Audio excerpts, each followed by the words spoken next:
வாருங்கள், இன்று நம்ம தன்னம்பிக்கை ஒரு மனிதனுக்கு எதுக்கு முக்கியம் என்று பார்ப்போம். இன்று காலையில் காஃபியை கையில் வைத்துக்கொண்டு டிவி பார்க்கும்போது என் சிநேகிதி ஒரு சிநேகிதி எனக்கு ஃபோன் பண்ணி மிகவும் அழுதார்கள். நான் என்ன செய்வது என்று ஆலோசித்தேன். பிறகு அவளிடம் கேட்டேன், எதுக்கு இந்த அழுகை என்று. சில நேரத்தில் எதிர்பார்த்து சிலது நடக்கும், எதிர்பார்த்து சிலது நடக்காது. வாழ்க்கை என்றால் சுகமே வாழ்க்கை ஆகிவிடாது. சுகங்களும் வரும், துக்கங்களும் வரும். இந்த சுக துக்கத்தை சரிசமமாக ஏற்றுக்கொண்டு வாழ்க்கையில் வெற்றி பாதையில் செல்வதுதான் ஒரு வீரனுக்கு அடையாளம். என்னவென்றால், சில சமயம் வாழ்க்கையில் சோர்வு வரும், துக்கங்கள் வரும், துயரங்கள் வரும்.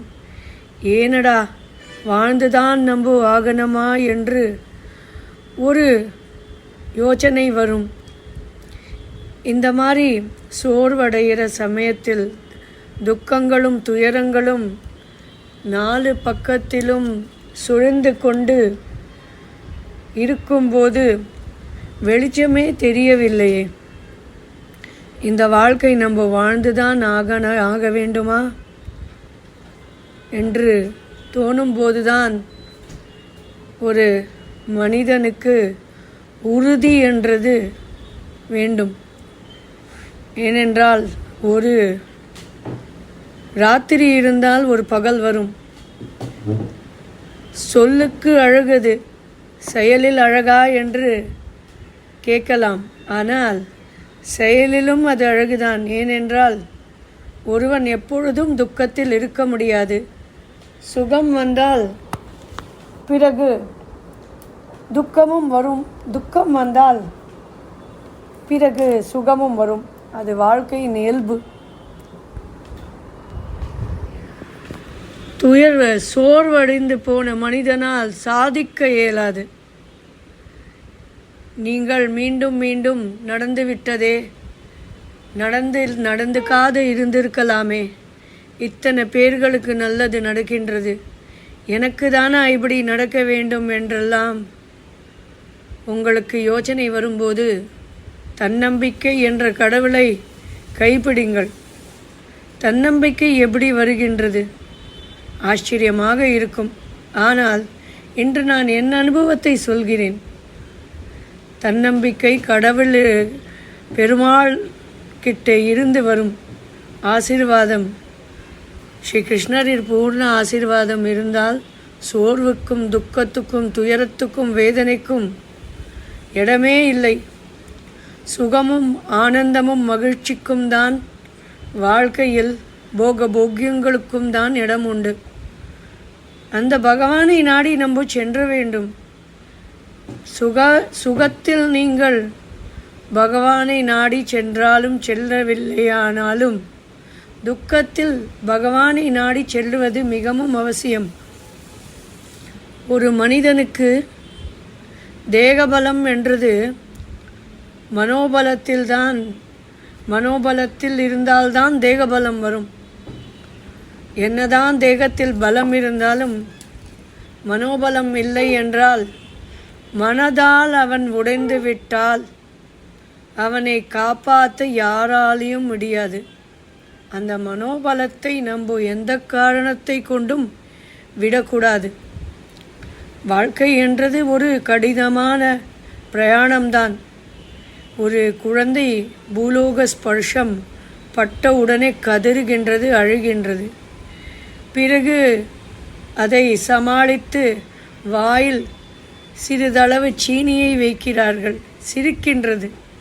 அந்த போல் ஒருவனுக்கு அந்த சாமர்த்தியம் வேண்டும். துக்கத்தையும் துயரத்தையும் சுகத்தையும் சரிசமமாக பார்த்து சமாளிக்க சாமர்த்தியம் வேண்டும். அது சுலபம் அல்ல. செயலில் கொண்டு வரும்போது மிகவும் கடினமானது. அந்த சமயத்தில் தான் நீங்கள் பகவானை நாடி செல்ல வேண்டும், கோவிலுக்கு செல்ல வேண்டும்.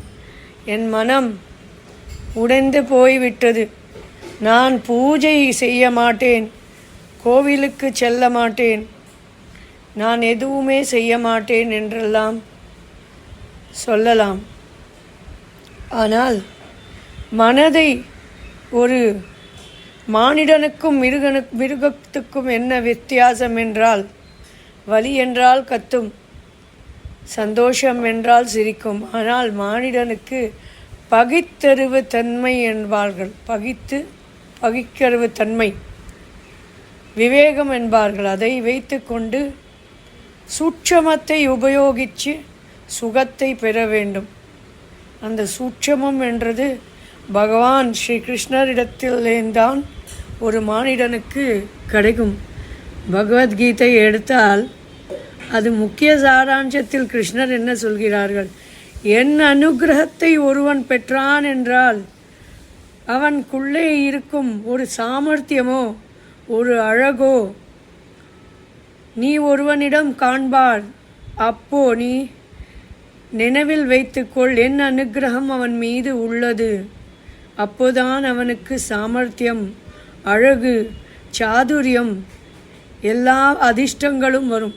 ஆம், அந்த மாதிரி சோர்வடைந்த போது நீங்கள் இந்த இன்னும் அடைக்கக்கூடிய நினைவுகளை ஓரம் தள்ளிவிட்டு சிறிது நேரம் அந்த ஸ்ரீ கிருஷ்ணரை தியானித்து நீங்கள் எனக்கு இந்த கஷ்டம் வந்துவிட்டது, நான் சோர்வடைந்து விட்டேன், உடலில் பலம் இல்லை, மனோபலமும் போய்விட்டது, எனக்கு உதவியை செய்யுங்கள் என்றால் பகவானுக்கு பக்தர் என்றால் மிகவும் பிரியம். கூப்பிடுறதுக்கு முன்னாடி ஓடி வருவார்கள். ரங்கநாதர், ஸ்ரீரங்கநாதர் இருக்காரே, வரதராஜ பெருமாள், ஸ்ரீரங்கநாத பெருமாள், பார்த்தசாரதி பெருமாள், திருப்பதி பெருமாள், பக்தர் என்றால் மிகவும் பிரியம். உண்மையான பக்தியோட எனக்கு இந்த கஷ்டம் இருக்குது, நிவாரணம் சொல்லுங்கள் என்றால் ஓடோடி வருவார்கள். நான் என்ன சொல்ல வருகிறேன் என்றால், துயரமும் துக்கமும் சூழ்ந்திருக்க சமயத்தில், சோர்வடைந்து மனதொடுந்து உட்கார்ந்து கொண்ட சமயத்தில் நீங்கள் பலஹீனமாக ஆகும் சமயத்தில் நீங்கள் கடவுளை, பகவானை நாடி சென்றுங்கள். பக்கத்தில் உள்ள எந்த ஆலயம் இருந்தாலும் பரவாயில்லை, பலத்தை வைத்து கொண்டு ஆலயத்தில் சென்று உங்கள் குறைகளை அந்த பகவானிடத்தில் முறையிட்டால் அவர்கள் உங்களுக்கு இதுதான் தீர்வு என்று ஒரு பலத்தை கொடுப்பார். என் அனுபவத்தை நான் சொல்கிறேன். அதனால் துக்கத்தில், துயரத்தில், சோர்வடைந்த போதிலும், தன்னம்பிக்கை இழந்த போதிலும், தேகபலம் மனோபலம் உடைந்த போதிலும் நீங்கள் முக்கியமானது செய்ய வேண்டியது என்ன என்றால், எம்பெருமான் நாராயணரை நாடி செல்லுங்கள். ஆலயத்துக்குள் ஓடோடி சென்று அந்த பகவான் பாதத்தை கெட்டியாக பிடித்து கொண்டு எனக்கு உதவிக்கு வா என்று சொல்ல முன்பே அவர் உங்களுக்கு மனோபலத்தையும் தேகபலத்தையும் தருவார்கள். மனோபலத்தை இழந்துவிட்டால் எல்லாமே போனது. தேகபலம் இருந்தும் தேகபலத்துக்கு ஒரு பிரயோஜனமும் இல்லை.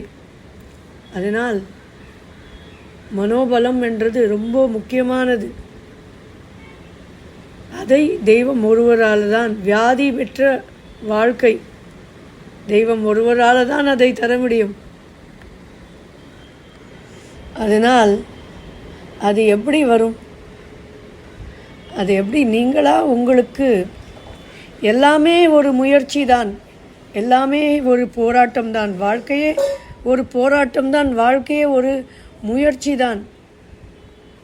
அதனால் நீங்கள் அந்த போராட்டம் என்ற ஒரு சமயத்தில் தான் தெய்வத்தை நாடி சென்று அவர்களை காலில் பிடித்து நல்ல சிந்தனைகளை கொண்டு வர வேண்டும். உங்களுக்கு சந்தோஷம் கொடுக்க சிந்தனைகள். நான் எப்படி சந்தோஷமாக இருக்க முடியும் இந்த துக்கப்பட்ட நேரத்தில்? என்ன இது சாத்தியமா என்று நீங்கள் கேட்கலாம். ஆனால் உங்கள் உடலுக்கு அது தேவை. உங்கள் உடலுக்கு அந்த சந்தோஷமாக எண்ணங்கள், உங்களுக்கு தெம்பை கொடுக்கக்கூடிய எண்ணங்கள் உங்கள் உடலுக்கு தேவை. அதனால் நீங்கள் தனக்கு எது அது பாட்டாக இருக்கலாம், தெய்வ பாட்டாக இருக்கலாம், சினிமா பாட்டாக இருக்கலாம், இல்லை சில பேருக்கு வரைவது பிடிக்கும், நீங்கள் ஓவியம் வரையலாம், இல்லை சில பேருக்கு வேறு ஏதாவது நாட்டியம் பிடிக்கும். எது உங்களுக்கு தோணுறதோ அதை செய்து நீங்கள் தன்னம்பிக்கையை வளர்த்து கொண்டு, மனோபலத்தை வளர்த்து கொண்டு, தெய்வத்தை நாடி செல்ல செல்ல நன்மை உங்களை தேடி தானாகவே வரும். மானிட முயற்சிகள் பயன்படாத போலான். ஆனால் தெய்வத்தை நம்பி போகிறவருக்கு என்றைக்கும் தோல்வி கிடையாது. அதனால் இந்த மாதிரி சமயத்தில் எதை பார்த்தாலும் எனக்கு ஒன்றும் புரியவில்லை, மனமோ துக்கமாக இருக்கின்றது, முயற்சிகள் வீணாகின்றது, எது செய்தாலும் தோல்விதான் கிடைக்கின்றது. இனி நான் உயிரோடு இருந்து என்ன சாதிக்கப் போகிறேன்? இப்படி தான் என் வாழ்க்கை இருக்கப் போகிறதா? இல்லை, தன்னம்பிக்கையை வளர்த்து கொள்ளுங்கள். தெய்வ ஆலயத்துக்கு வாங்கள், நன்மை உண்டாகும். இத்தோடு நான் இந்த வீடியோவை முடித்து கொள்கிறேன். ஸ்ரீ கிருஷ்ணர் அருளால் எல்லோருக்கும் நன்மை உண்டாகட்டும்.